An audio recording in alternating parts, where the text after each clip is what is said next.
तो नमस्कार दोस्तों, कैसे हैं आप सभी। तो आज का हमारा जो विषय रहने वाला है, सबसे पहले तो मैं अपने आप से परिचित करवा देता हूँ आपको। मैं हूँ राजस्थान का रहने वाला। चलो मेरे नाम छोड़िए, आप नाम में रखा ही क्या है, बाकी बता देता हूँ। मेरा नाम है शाहरुख खान। तो आज का जो हमारा विषय रहने वाला है, ढांडा न्योली वाला। जी हाँ, बिल्कुल सही सुना आपने। हरियाणा के मशहूर सिंगर ढांडा न्योली वाला का नया गाना रिलीज हुआ था हाल ही में, नोट गिलिटी। अब क्या है ना कि जी राजस्थान, हरियाणा और पंजाब के कुछ लोग हैं, कुछ यूपी के, जो हरियाणवी समझते हैं, बागड़ी समझते हैं, उनके तो ये गाना पल्ले पड़ जाता है। बट ऑल ओवर इंडिया में 136 करोड़ लोग हैं, उनके पल्ले नहीं पड़ता ये गाना। आखिर कवि कहना क्या चाह रहा है, तो हम आपको आज आम भाषा में हिंदी में समझाने की कोशिश करेंगे कि कवि यानी ढांडा न्योली वाला, नोट गिलिटी यानी नोट गिलिटी गाने में ढांडा न्योली वाला हमें कहना क्या चाहते हैं। शुरू करते हैं। शुरू होता है गाना, ढांडा न्योली वाला बोलता है, जो करे भी नहीं कदे इल्जाम लिए फिरा। मतलब साफ साफ शब्दों में कवि ये कहना चाहता है कि जो करे भी नहीं कदे इल्जाम लिए फिरा, यानी जो कार्य हमने कभी किए ही नहीं थे, या फिर जिन कार्यों में हमारा कोई हाथ ही नहीं था, उनके भी इल्ज़ाम हम पे लगे हुए हैं और उन्हें हम लेकर घूम रहे हैं। एक नाम है वो भी बदनाम लिए फिर।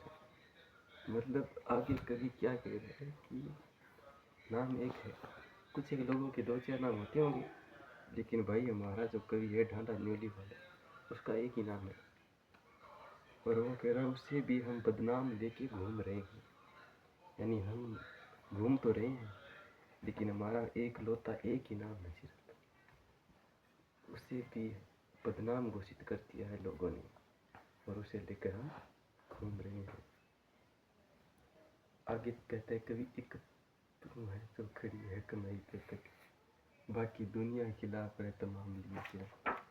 मतलब इसमें कभी थोड़ा डीप चला जाता है और कहता है कि one and only person you, सिर्फ आप हैं जो अभी तक हमारे हक में बोल रहे हैं, या फिर हमारे साथ खड़े हैं, हमारा साथ दे रहे हैं, केवल रोड़ा।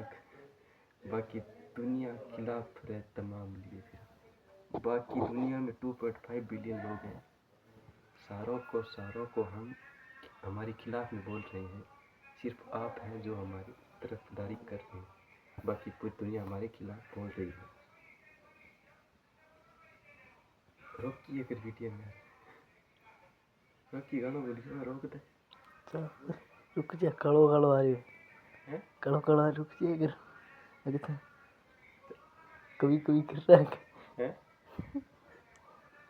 हाँ, तो कभी क्या कह रहा था, आगे गाना चलता है कि आगे कभी क्या कह रहा है, रवा टोप की बंदिया में दूर चवड़ा के चवड़ा ते छोड़ी, बंदे दोगले पिछाड़ जवान नजर आते छोड़ी।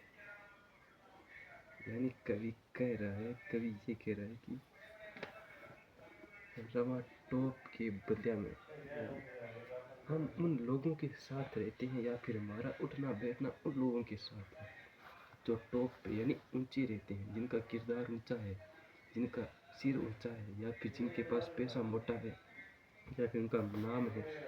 कुल मिला के अमीर लोगों के साथ रहते हैं हम तो। दूर चंबड़ा ते छोड़ी, यानी चंबल नदी से काफ़ी दूर है वो इलाका जहाँ हम रहते हैं। मतलब साफ साफ शब्दों में कवि कह रहा है कि मैं रहता हूँ ऑस्ट्रेलिया में, और जहाँ पे सारे अमीर लोग रहते हैं, चंबल नदी बहुत दूर पड़ जाती है। समझ रहे हो? आगे कवि क्या कह रहा है, बंदे दोगले पिछाड़ जवान नजरा ते छोरी। मतलब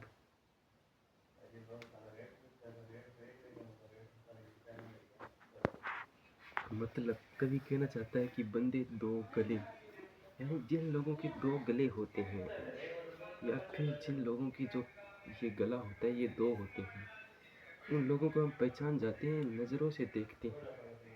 मतलब बहुत से लोग यहाँ पे गलती कर जाते हैं, लोगों के दो गले देख नहीं पाते हैं, तो ढांडा न्योली वाला कहता है कि ये मेरी खासियत है कि मैं अपनी आंखों से देखकर पहचान सकता हूँ कि दोगले बंदे कैसे होते हैं। समझ गए? आगे चलते हैं। बांध देखे नी तो टूट दे सबरा की छोरी, बांध टूटते देखे नहीं तो सबरा की छोरी। मतलब कवि कह रहा है यहाँ पे, कवि या गायक सिंगर जो भी है ढांडा न्योली वाला, कि आपने बांध देखे होंगे बहुत सारे टूटते हुए, चंबल नदी के, प्राण गंगा नदी के, ब्रह्मपुत्र नदी के, यमुना नदी के, सब नदियों के आपने बांध टूटते हुए देखेंगे। नॉर्मल सी बात है, बांध टूट जाते हैं ज़्यादा पानी आने से, ऊपर से सही नहीं बने होते हैं ईंट से तो। लेकिन आपने हर प्रकार के बांध टूटते हुए देखे होंगे, लेकिन सब्र सब्र जो जानते हो आप, सब्रों के टूटते हुए बांध अपने नहीं देखे। बंदा 2 बार मारा काट घबराता छोरी। इसमें कवि क्या है कि कुत्तों की प्रवृत्ति, कुत्तों की विशेषता बता रहा है।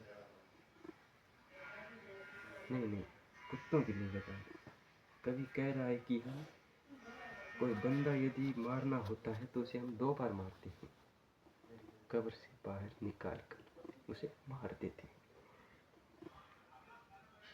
कवि यही कह रहा है।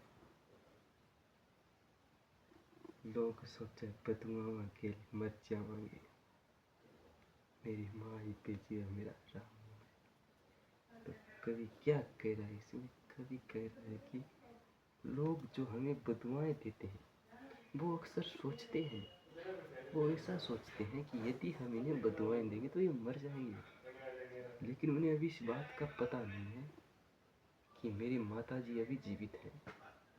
मेरी माता जी जीवित है तो मेरा राम जी तो मरे नहीं है अभी तक, इसी कारण मैं मर नहीं रहा हूँ।